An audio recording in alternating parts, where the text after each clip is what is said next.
to go back to, yes, don't use bleach to sterilize things you're going to eat out of. Not my favorite thing. All right, so now we're actually into the EDMP Discord Twitch, finally. So, in case anyone has not noticed I'm on stream until now, I am mixing a salt brine. We just did a fermented honey and garlic, which is going to sit for a few days. So, put 3 tablespoons into this 1/4 gallon to make a thick brine. And now I'm going to start, peeling more garlic.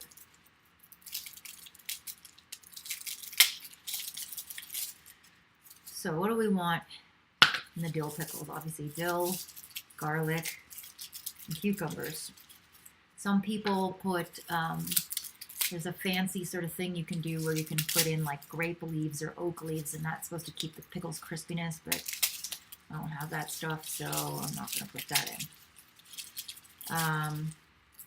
So I'm going to peel a few more cloves of garlic, and I'm going to chop the cucumber into pickle-sized sticks. Now, when it's done, you're probably not going to want to just eat entire cloves of garlic, but fermented garlic is really yummy, chopped up in sauces and put into your dinner otherwise. Pickled everything.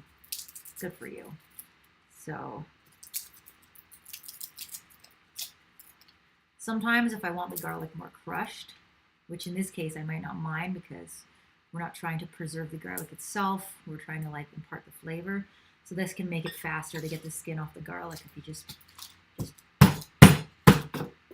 of course flies through the air too when you lose it. So hazard of the job. All right, so we have some peeled garlic. If anyone has any questions, please join me in the self-care chat, the EDMP Discord, and ask anything you want, because I try to do as much chopping as possible, but it turns out I have a load of vegetables, so it took me a while just to get through it. All right, so I'm going to chop the cucumber into little sticks. Just like to add that my knife is nice and sharp thanks to Admiral Bumblebee, my co-admin, and his homemade leather sharpening strops. So if you need a knife sharpener, Bumblebee's your dude. I think he sells them on Etsy. So, as far as, some people might want to know, how big should my pieces be? Well, what do you want to eat? Keep in mind that the bigger the vegetable and the denser the surface, the longer it will take to ferment. So if you want something quicker, smaller pieces. I'm making, kind of pickle-sized things. And what I'm going to do at this point is I'm just going to push them down into the jar. Now, you want to pack, actually, I'm going to use this jar. You want to pack them down tightly. That's part of pickling. I'm going to put a few garlic cloves in, and I have some leftover dill in my garden. An extra jar. Where did it go? Oh well. This is some dill that I dried from my herbs this year, so I'm going to put bundles of that in, of course, for the classic dill pickle. And this is actually the real way to make pickles. Like, vinegar pickles are marauders. I don't appreciate them and I don't trust them. They're not real pickles. All right, so put in a few cloves of garlic. Put in some more cucumbers. Let's chop up the next one.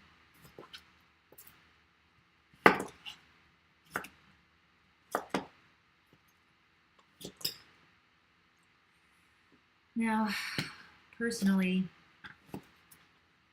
my only knife technique that I know is how to not cut myself, so don't be looking at me cutting and thinking I'm doing anything particularly fancy. I'm just, again, chopping these up in pieces that I would want to eat. So, push down, push down. I'm going to pack it into the jar. That's actually like the perfect, it's crazy. I couldn't even have chosen a better amount. So, now I'm going to add a little bit more dill on the top as well, and a few more cloves of garlic.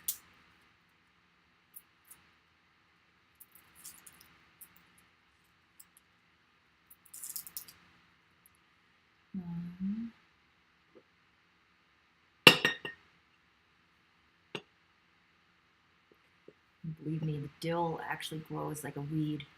If you are looking to start growing vegetables, dill is one of the easiest herbs that you can try. Other than mint, it sort of likes to take over. So once you plant it, you almost can't get rid of it.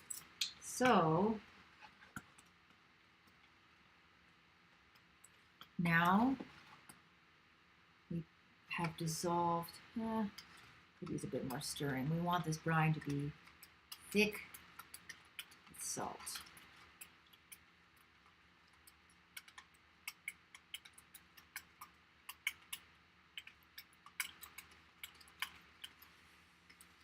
All right, now we pour it over top. Obviously, again, we want to cover all the vegetables. Leave a little bit of space. You need to leave room for air pressure to build up. A couple times I filled these too full and they kind of managed to overflow through the pickle pipes. It's pretty impressive. Once it's pretty full, and you can push it down under, you want to weight it down. Now, of course, some of you may not have special weights. You can use a plastic Ziploc bag and fill it with some more brine, put it down, and that will be your weight. I use glass fermentation weights. They're not that expensive either. They kind of just fit inside the jar and you push them down and then voila. The vegetable is under the water, held down by the glass. You can now take the pickle pipe, put it inside the lid.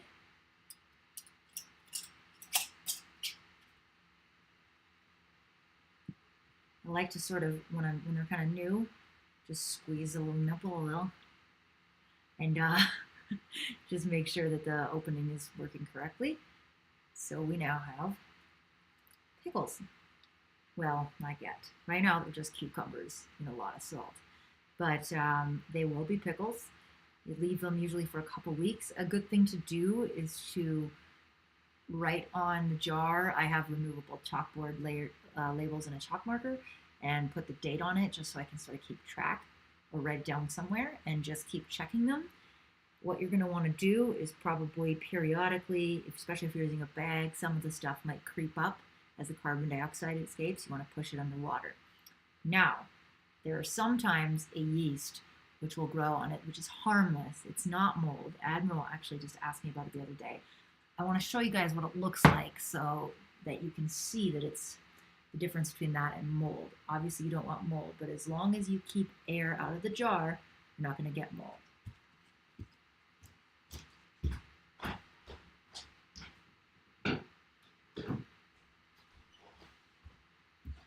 So here's a jar of peppers.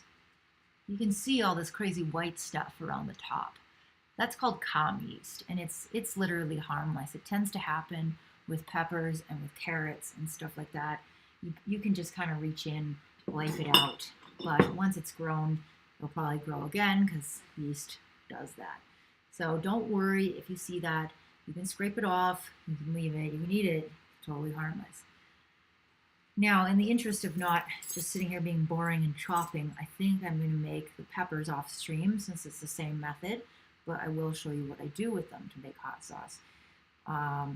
Again, some people put whole peppers in and chop them up later. Some people grate them really fine. Personally, I just like to do this. Chop them in half, de-stem and de-seed them.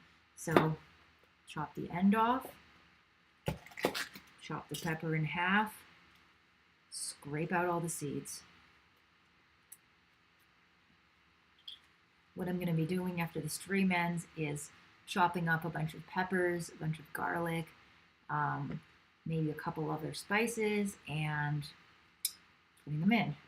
And they'll end up looking like this. You can see I've got a chalkboard label. This is August 30th. This is obviously an older batch, so might let it go for a couple months. Some hot sauces fermented for years. I usually wait about 3 months for mine, but you can keep checking and you'll find that the flavor gets really mellow and delicious. So we are going to move on to the big one, sauerkraut. Now, some of you were wondering why I didn't do more of the chopping on stream. The answer is I have about 16 pounds of cabbage. It's taken me forever.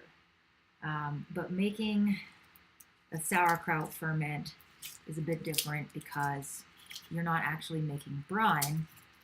You are pushing salt into the cabbage, pushing it down, and it creates brine because cabbage has a lot of liquid in it. So you actually effectively are marinating it within itself, which is pretty cool. So it takes a little bit of strong arm, but eventually you make a delicious brine just out of the cabbage's own juices and a certain amount of salt. So there's, again, different formulas for kraut, but it's about the one that I use, Sandor Katz. He wrote a book called Wild Fermentation. It's a classic. I would highly recommend it if you're more interested in this. It's about 3 tablespoons of sea salt for every 5 pounds of cabbage. So I've got about 17 pounds. I kind of roughly know how much there is. It's really intense. I have 3 bowls like this and then a giant roasting pan. So essentially, I'm going to peel enough garlic and ginger, which are the only things I have left, to show you a sample of how it's made, and then I will probably sign off and finish the other 17 pounds and the peppers on my own and be available for some Q&A if anyone has any. And next time we will get into yoga and other stuff like that. So let's see. In the interest of saving time, we're going to do some more flying garlic.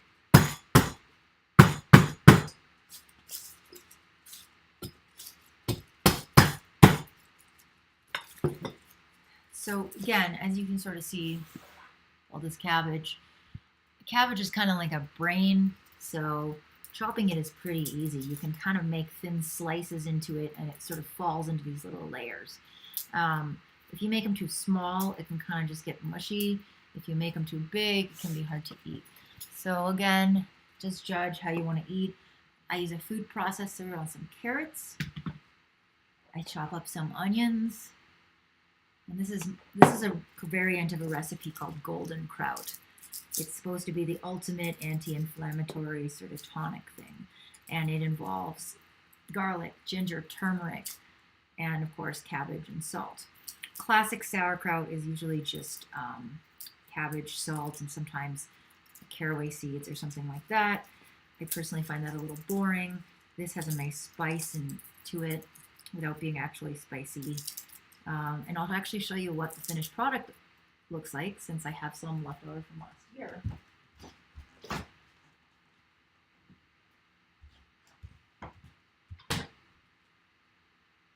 So I guess while I'm cutting things up, I'll tell you a bit more about sauerkraut and how it works.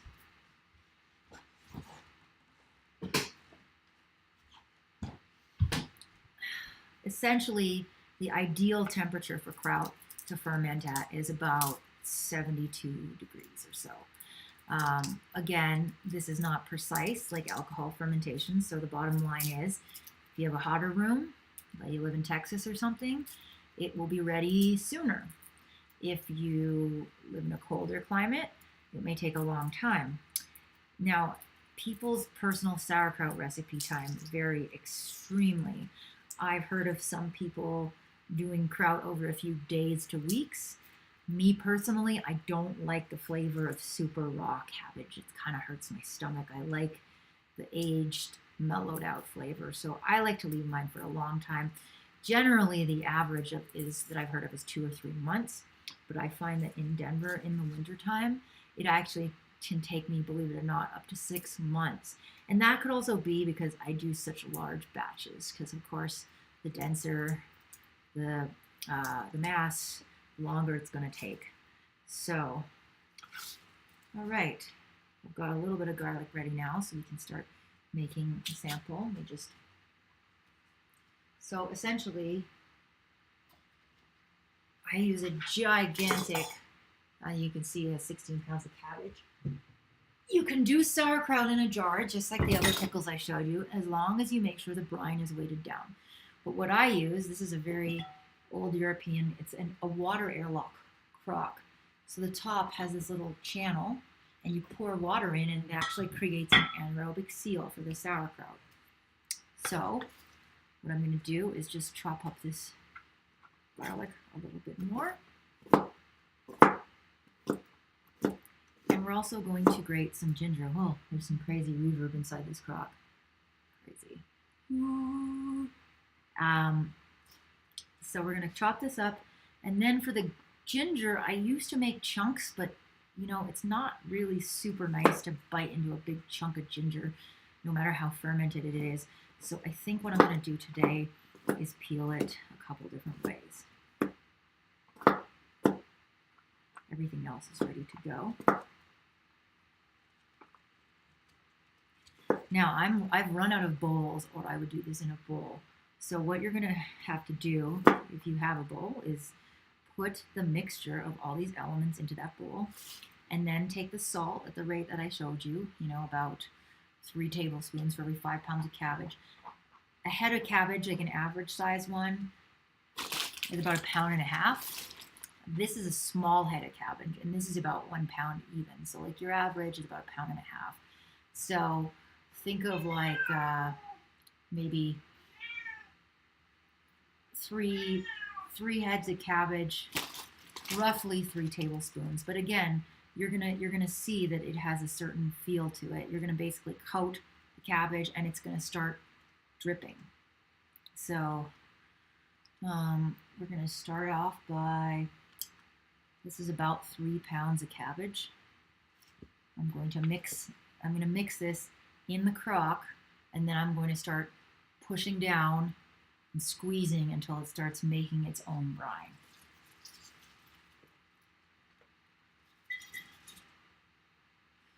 So, and this will actually give me a bowl to start showing you a little bit.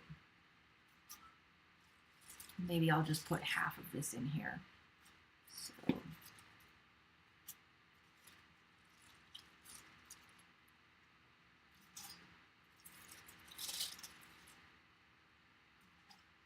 basically 1 tablespoon for every average head of cabbage is how you could think about it.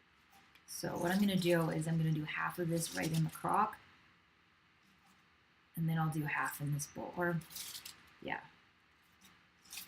Geez, I don't know that I'm going to even have enough room for all of this cabbage. This is totally crazy. I don't know what I was thinking. So I'm mixing in some onions, some garlic, some carrots,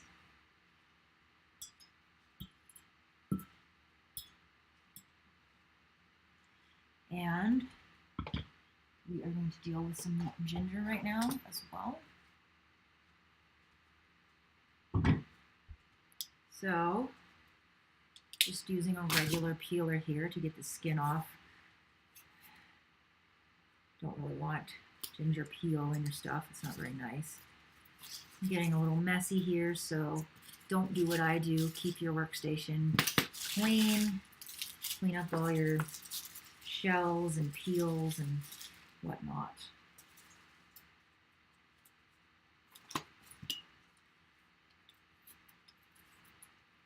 So, regular peel for this, and then I'm going to actually julienne grate it into the sauerkraut, because again, nobody likes giant chunks of ginger. Well, maybe somebody does, not me. So, got this peeled. The julienne peeler is going to carve strips of it. Little thin strips, as you can see. So, just going to julienne. And I'm going to not look at the screen because I do not want to julienne my fingers, which is definitely a possibility. But as you can see, it's making this nice shredded ginger.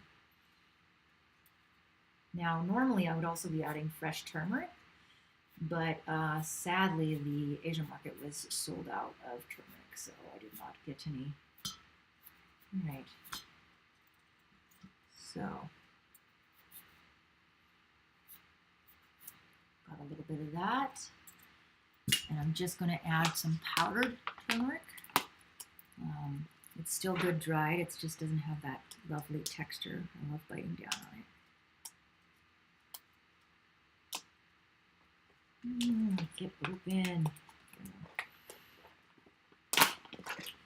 Now, there's no real set amount. This is kind of to taste. I personally really love the flavor, so I'm going to put a couple tablespoons in. Now, if with you might want to wear gloves. Your hands are going to go yellow. It's just a side effect. Turmeric is...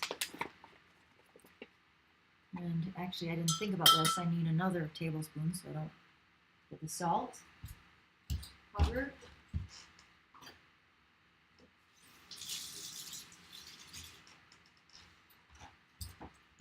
Okay, and then I'm going to add about roughly, this is about 1.5 pounds, so a tablespoon of salt, maybe more. If I feel like the cabbage isn't bleeding juice, I'm going to want more. But essentially now, shake it in, mix everything together, and start squeezing.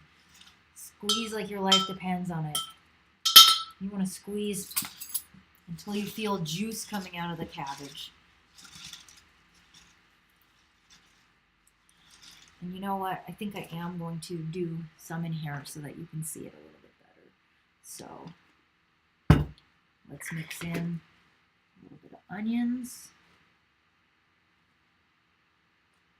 a little bit of carrots, a bit more garlic,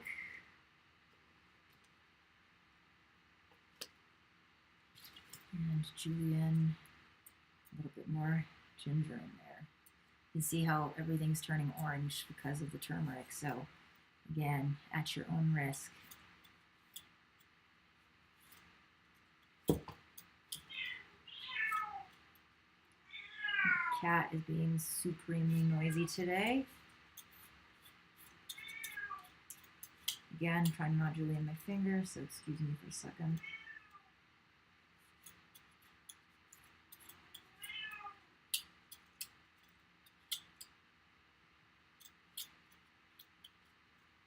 All right, good enough.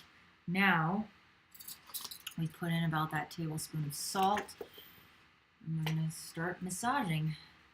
Now, of course, if you have any sort of little cuts, let's put in some turmeric too.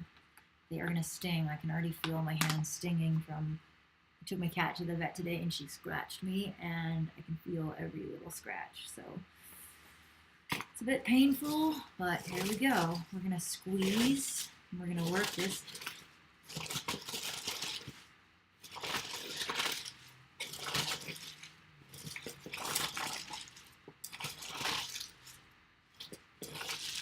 You can already sort of, maybe, I don't know if you can see, but immediately the cabbage starts to get shiny, it starts to juice.